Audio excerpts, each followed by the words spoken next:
Video número 3 sobre teorías clásicas de la inteligencia para nuestros alumnos de técnicas psicométricas Cátedra 2, Facultad de Psicología, Universidad de Buenos Aires.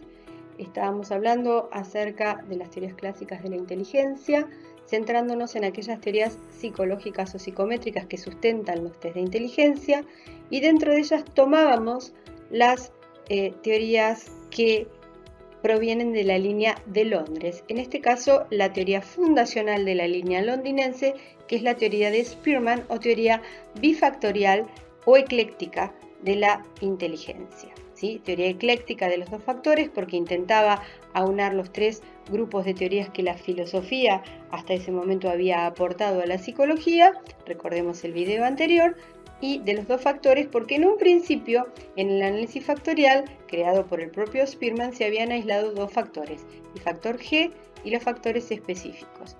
En un segundo momento se encuentra un tercer factor, pero se la sigue llamando teoría bifactorial porque se le da más importancia a esos dos factores y por rigor histórico la vamos a seguir llamando así, aún sabiendo que consta de tres factores.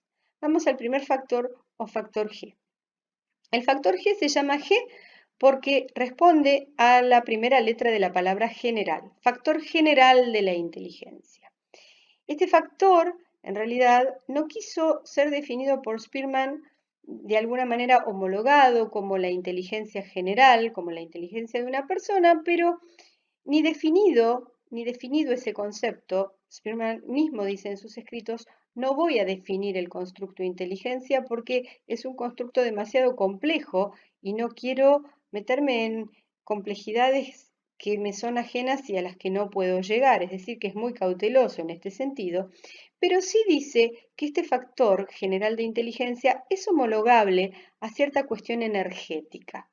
Lo homologa a la corriente eléctrica que hace que una lamparita se encienda, al impulso nervioso que corre por nuestras neuronas, tanto las motrices o motoras como sensitivas, y permite que nuestro sistema nervioso funcione. Y la homologa también a la cantidad de azúcar, por ejemplo, que le podemos poner a un líquido, a la cantidad de algo sólido que podemos disolver en un líquido. Recordemos química en el secundario, recordemos el término solución, ¿sí? Cuando tenemos un soluto y un solvente, ¿se acuerdan? Estudiantes de psicología seguramente lo tienen en el inconsciente reprimido, por algo estamos en psicología, pero tratemos de recordarlo. Cuando uno tiene un líquido y un sólido, tal vez puede hacer una solución, ¿sí? Vamos a pensar en una solución de todos los días, el café. Olvidémonos del café, pensemos en el café como un líquido, no es solamente un líquido porque hubo café diluido, no importa. Pongámosle que nuestro cafecito que nos estamos tomando tiene azúcar. Si nosotros le agregamos una cucharada de azúcar, esa cucharada de azúcar se disuelve. Si le agregamos 2, se disuelve. Si le agregamos 7, 8 o 10 cucharadas, ya no se disuelve tanto y cuando terminamos nuestro café, aparte de estar asquerosamente dulce, lo que pasa es que encontramos en el fondo del pocillo o del jarrito un depósito de azúcar bastante importante. Este es el concepto de saturación que usa Spearman en el análisis factorial y lo que dice es que cuanta mayor cantidad de G, de factor general de inteligencia, tenga esa persona, ¿sí? Cada persona, más inteligente va a ser. Cuanto más azúcar tenga mi café, más inteligente va a ser mi café, es decir, más inteligente voy a ser yo. ¿Cómo define ese factor G? Si bien no lo homologa, pero lo homologa la inteligencia general, lo define como la energía mental que hace que nuestras funciones intelectuales funcionen, valga la redundancia.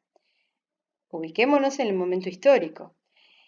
Spearman escribe prácticamente sus primeros trabajos en el mismo momento en que Freud está comenzando sus trabajos primeros del siglo XX.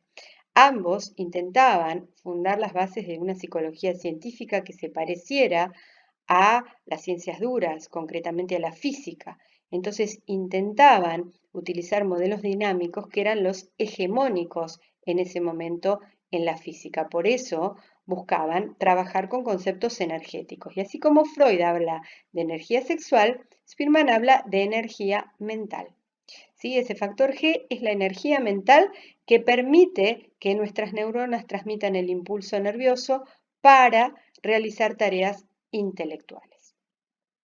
Ese factor G, que define de esta manera bastante vaga, ¿sí? Pero en términos energéticos, es para él constante intraindividualmente y variable interindividualmente. Qué lío de palabras que hicimos.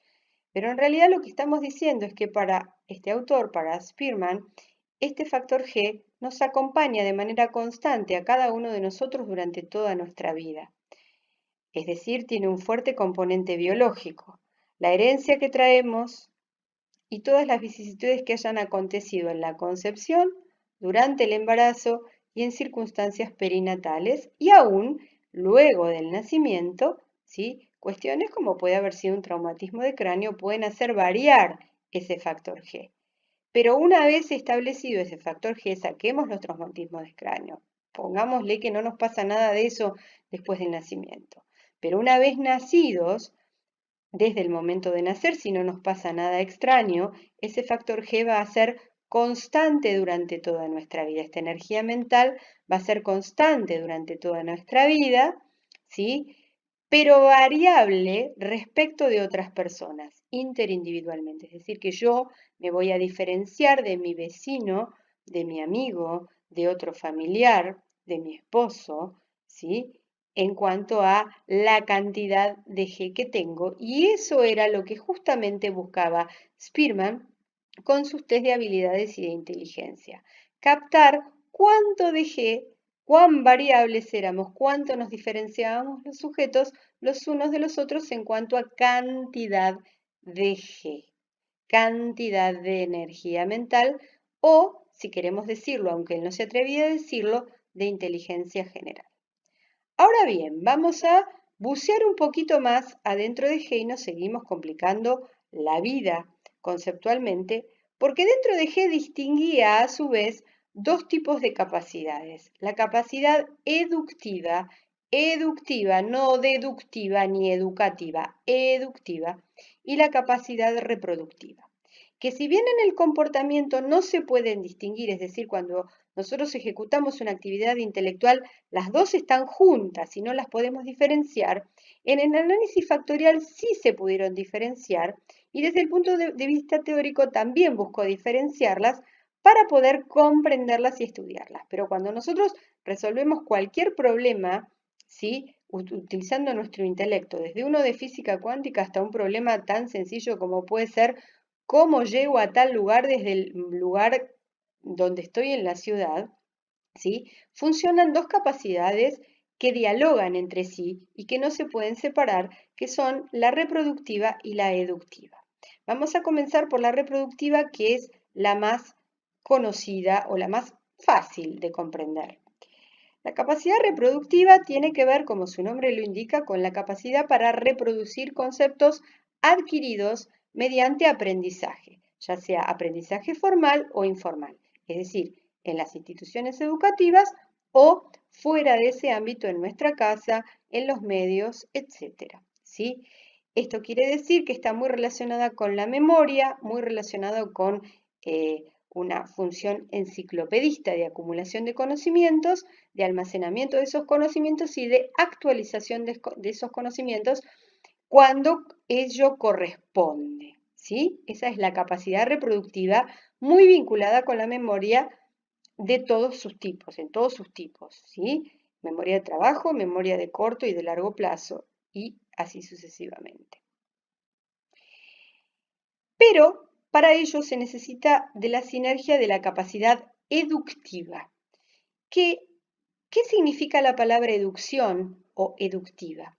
La palabra educción proviene de una palabra latina que viene de la palabra madre, es el verbo educere, que quiere decir extraer. Educere es extraer, educción es extraer. Y extraer para Spearman implicaba la capacidad humana de, a partir de determinados ítems de información, como podemos encontrar, por ejemplo, en este dibujo, que es un test, que es el test de matrices progresivas de Raven, que es el test que intenta medir de manera lo más pura posible la capacidad educativa según la formulación teórica de Spearman, captar en estos ítems de información que vemos aquí en este estímulo superior la configuración gestáltica que estamos pudiendo observar. ¿Sí? Entonces, dados uno o más ítems de información, los seres humanos tratamos de establecer leyes, ¿sí? o relaciones entre esos ítems de información. Por ejemplo, yo puedo decir que estas son florcitas, que son arabescos, que están en línea, que están en línea horizontal, que están en línea vertical, que son negras, que aquí veo formas, que veo figuras, que veo fondos. Pero digamos, a mí me dan información y yo trato de establecer automáticamente relaciones entre esos ítems de información. Esa es la primera ley de la deducción. Y la segunda ley de la deducción es que una vez que yo logré establecer relaciones entre esos ítems de información, soy capaz de emitir un ítem correlativo, es decir, de completar la información faltante, por ejemplo, en este test, con la información correcta como para respetar esa configuración de información que yo tengo delante. Por ejemplo, aquí, fíjense que la respuesta correcta sería la 4, porque si yo pongo esto aquí, puedo completar la información faltante. Es decir, habiendo captado la relación entre todos estos ítems de información, ley primera de la deducción, yo como ser humano soy capaz de encontrar o de captar o de generar un ítem correlativo para respetar esa configuración informativa.